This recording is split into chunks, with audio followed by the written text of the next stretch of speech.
اللہ وعلى آلك وأصحابك يا نور الله صلی اللہ تعالی علیہ وسلم۔ صلى الله تعالى عليه وسلم۔ مسئلہ بشریت کے متعلق علمی اور تقریری نکتے۔ حضور علیہ الصلاۃ والسلام نے جبریل امین سے پوچھا، تیری عمر کتنی ہے؟ عرض کیا، ایک ستارہ 70,000 سال بعد چمکتا تھا، میں نے اس کو 72,000 مرتبہ دیکھا ہے۔ فرمایا، واللہ انا ذالک الکوکب، خدا کی قسم میں وہی ستارہ ہوں۔ ایک ستارہ عرش کی تعمیر سے پہلے بھی تھا، کملی والا خاک کی تعبیر سے پہلے بھی تھا۔ کہیں فرمایا، کنتو نبیّ و آدم بین الماء والطین، معلوم ہوا جب آدم گارے میں تھا، ہمارا نبی اس وقت بھی تارے میں تھا۔ جبریل امین نے 72,000 بار تارے میں دیکھا، پھر 24,000 بار زمین پہ آپ کی بارگاہ میں حاضری دی، کبھی داہیہ کلبی کی شکل میں، کبھی سائل بن کر، کبھی عام آدمی کی شکل میں، کبھی ایک مرتبہ بھی اپنے جیسے نہیں کہا، بلکہ کہا تو یوں کہا، قلبت مشارقہا و مغاربہا، میں نے مشرق و مغرب کو چھان مارا۔ آفاقہا گردیدہ ام، مہر طبع ورزیدہ ام، بسیار خوبہ دیدہ ام، لیکن تو چیزیں دی کری۔ آسمان، مشرق، مغرب سب میں نے چھان مارا، لیکن یا رسول اللہ آپ کے جیسا میں نے نہیں دیکھا۔ 23 سالوں میں 24,000 یا 40,000 مرتبہ لباس بدل کر حضور علیہ الصلوۃ والسلام کے بارگاہ میں آ رہا ہے، بدل کر فقیروں کا ہم بیس غالب تماشائے اہل کرم دیکھتے ہیں۔ اور استاد زمن مولانا حسن رضا بریلوی فرماتے ہیں، بے لقائے یار ان کو چین آ جاتا اگر، بار بار آتے نہ یوں جبریل سدرا چھوڑ کر۔ بے لقائے یار ان کو چین آ جاتا اگر، بار بار آتے نہ یوں جبریل سدرا چھوڑ کر۔ بیت المعمور والوں نے رابطہ کیا، جبریل کہاں ہے؟ جواب ملا، مدینے گیا ہوا ہے۔ سدرا والے پوچھیں، آج جبریل نظر نہیں آ رہا؟ جواب ملا، مدینے گیا ہوا ہے۔ جبریل تجھے جنت میں چین نہیں ملتا؟ جواب ملتا ہے، نہ جنت کی کلیوں میں دیکھا، مزہ جو مدینے کی گلیوں میں دیکھا۔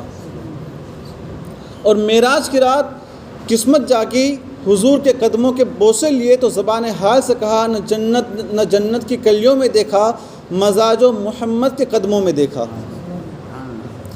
الغرض 70,000 بار ستارے میں حضور کا دیدار کرنے والا بشری لباس میں پہچان نہ سکا۔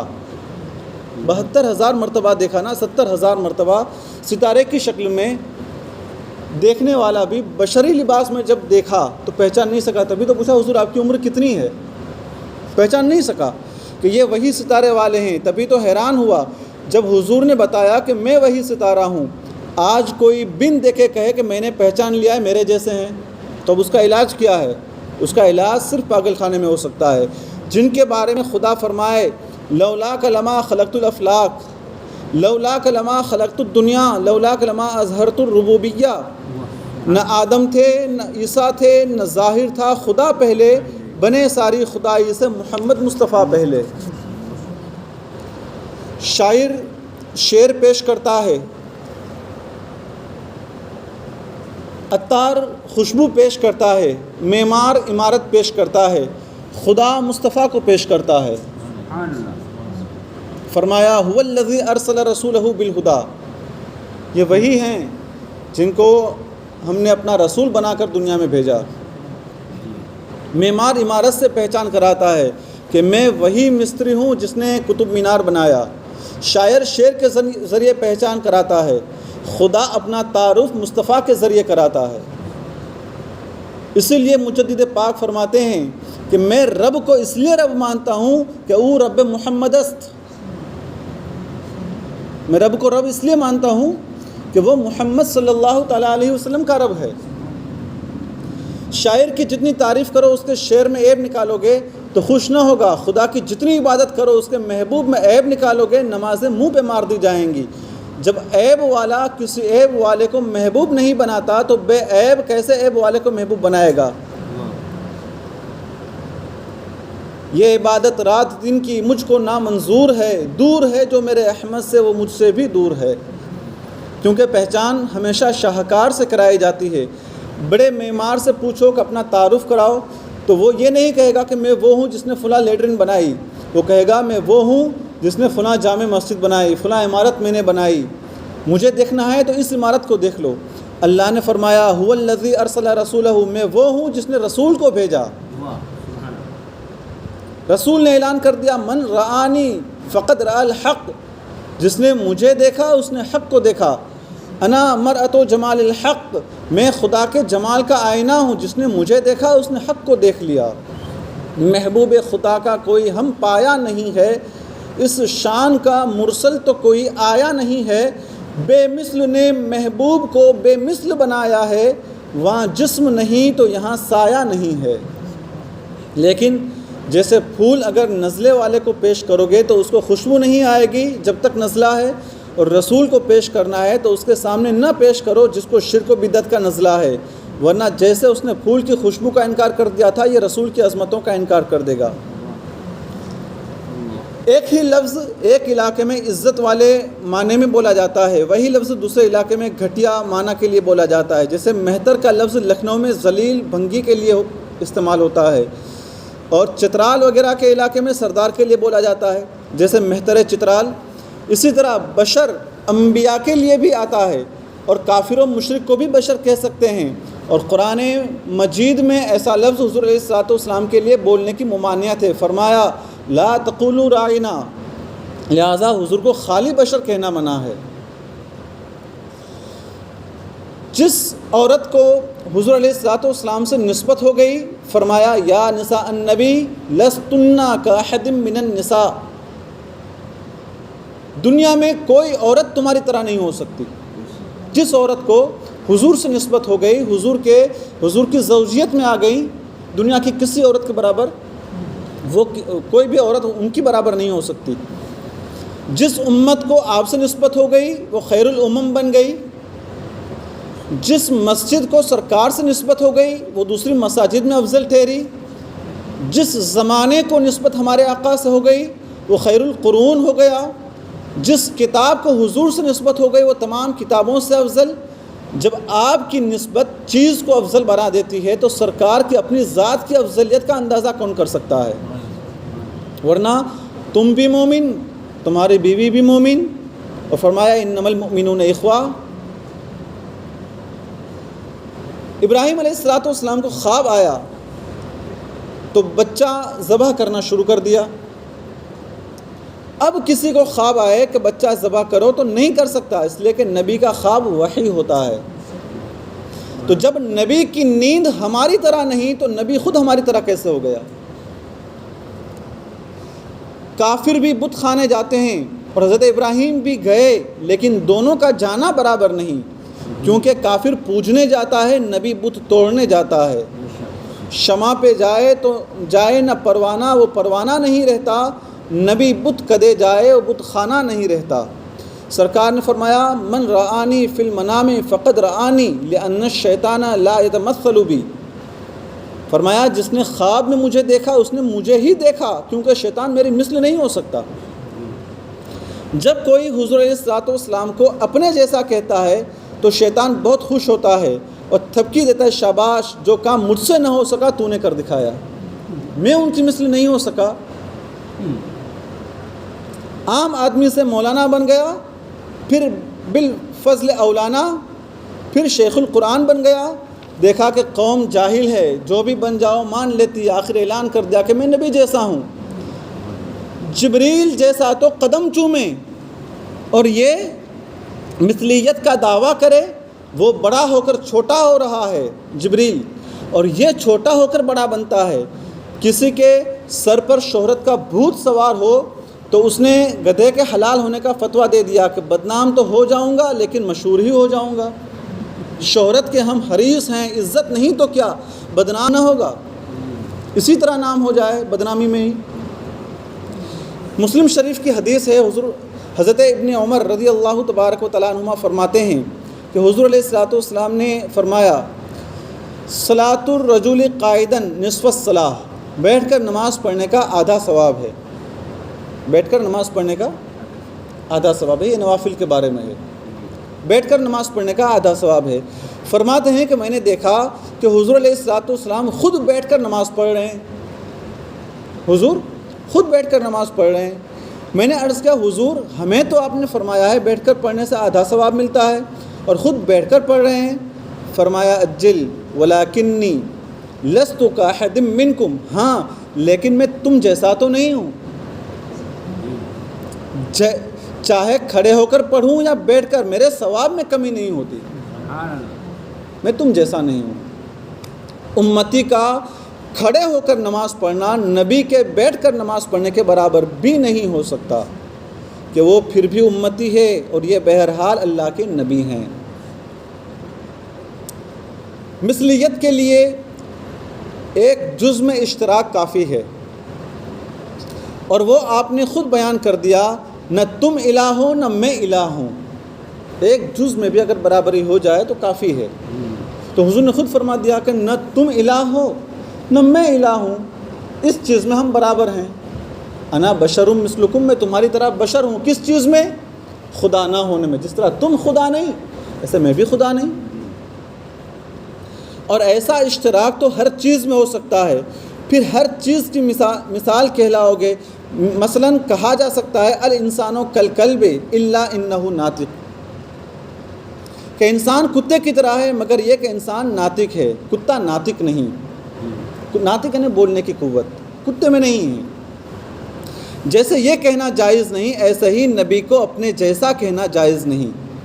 ایسا فرق تو خود اللہ نے بیان کر دیا کہ یوحا الیہ، مجھ پر وحی نازل ہوتی ہے، قل انما انا بشر مثلکم یوحا الیہ، میں تمہاری طرح بشر ہوں لیکن فرق یہ ہے کہ مجھ پر وحی نازل ہوتی ہے۔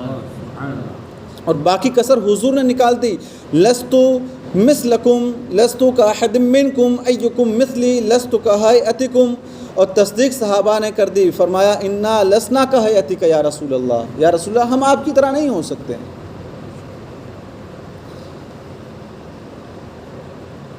بیضاوی اور مختصر المعانی میں فأتوا بصورۃ من مثلی کے تحت لکھا گیا ہے کہ مثلہ میں ہی ضمیر یا تو صورت کی طرف لوٹتی ہے یا ابدنا کی طرف۔ اللہ نے فرمایا نا فأتوا بصورۃ من مثلی، اس کی طرح ایک صورت ہی لاؤ، اس کی طرح ایک صورت ہی بنا کر لاؤ۔ تو اس میں جو ہی کی ضمیر ہے وہ کس کی طرف لوٹتی ہے؟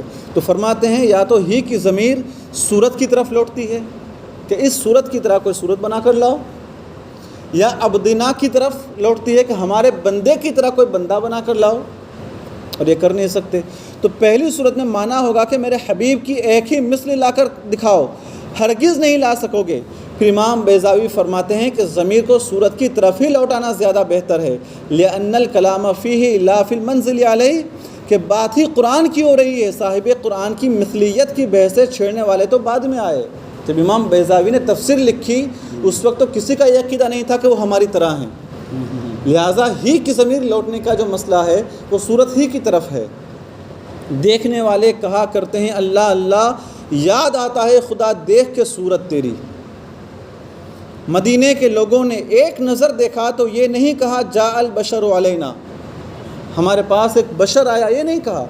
جب حضور ہجرت کر کے مدینہ پہنچے تو مدینہ والوں نے جب دیکھا حضور کو تو جاء البشر علینا یہ نہیں کہا، بلکہ کہا طلع البدر علینا، کہ 14ویں کا چاند طلوع ہو گیا۔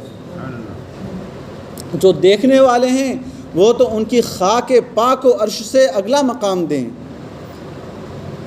قرآن مجید میں اللہ نے فرمایا انتم تزرعون ام نحن الزارعون، کیا زراعت تم کرتے ہو یا ہم کرتے ہیں؟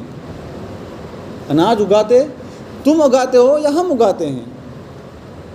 لیکن اللہ کو ذرہ نہ کہیں گے کہ یہ عام کسان کو بھی کہہ سکتے ہیں، حالانکہ اللہ نے خود فرمایا ہے نا کہ اناج تم اگاتے ہو یا ہم اگاتے ہیں۔ ظاہر بات ہے اناج اللہ ہی اگاتا ہے، اللہ کا حکم نہ ہو تو انسان کتنی بھی محنت کرے اناج نہیں اگ سکتا ہے۔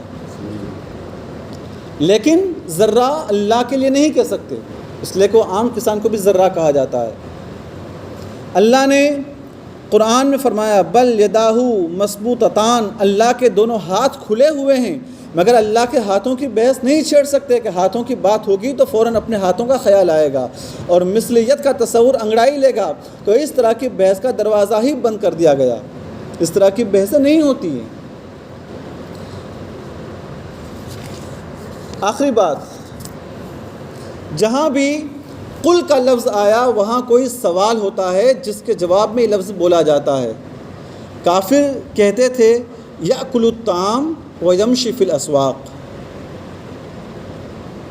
جہاں بھی قل کا لفظ آیا قرآن پاک میں تو کسی بات کا جواب تھا، تو جو حضور نے فرمایا قل انما انا بشر مثلکم، تو یہ بھی ظاہر بات ہے قرآن کا جو طریقہ ہے اس کے مطابق پہلے اس کا سوال ہوا ہوگا، تو سوال کافروں کی طرف سے تھا۔ کافروں نے کہا تھا یأکل الطعام، یہ نبی تو ہماری طرح کھاتے ہیں، تو کھانا کھاتے ہیں، وہ یمشی فی الاسواق، اور بازاروں میں چلتے پھرتے ہیں، لہٰذا ہماری طرح ہیں۔ تو جواب حضور سے دلوایا گیا تاکہ زبان تیری ہو کلام میرا ہو۔ فرمایا انسانوں میں رہ کر لوگوں کو کھانے کا طریقہ سکھانے کے لیے میرا حبیب کھاتا ہے، ورنہ یہ حبیب تو صوم وصال رکھتا ہے، خود فرماتا ہے مجھے میرا رب کھلاتا پلاتا ہے۔ فرشتوں میں ہو تو تسبیح کے راز بتاتا ہے، لہٰذا کھانے پینے اور نکاح شادی کرنے کے تانے دینے والوں، کعبہ اور قرآن تو ان میں سے کوئی کام نہیں کرتے، نہ کھاتے پیتے ہیں نہ بازار میں چلتے ہیں، تو بتاؤ کعبہ اور قرآن کو دیکھنے والے کی شان زیادہ ہے کہ رخ مصطفیٰ دیکھنے والے کی؟ اربوں روپے کی کوٹھی بنگلہ ہو، کعبے کا مقابلہ نہیں کر سکتی، ہزاروں جلدوں کی کتاب قرآن کا مقابلہ نہیں کر سکتی، اربوں انسان مل کر بھی نبی کا مقابلہ نہیں کر سکتے، جس کا نبیوں اور رسولوں میں ثانی نہیں، تم کیسے اس کی مثل ہونے کا دعویٰ کر سکتے ہو؟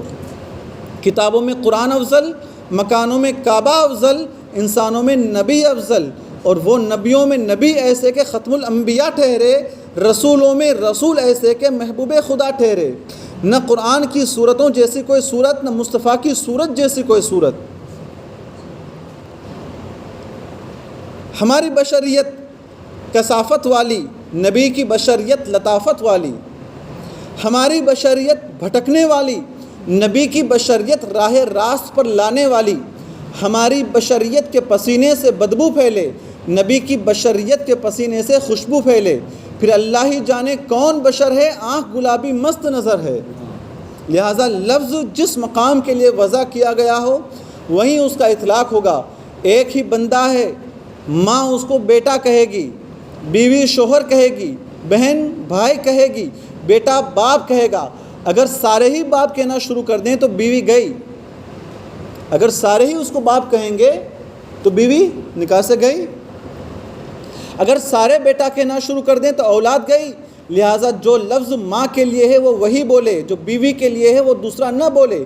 حضور کے لیے بھی وہی لفظ بولو جو تمہارے حال کے مناسب ہے، ان کی شان کے مطابق ہے۔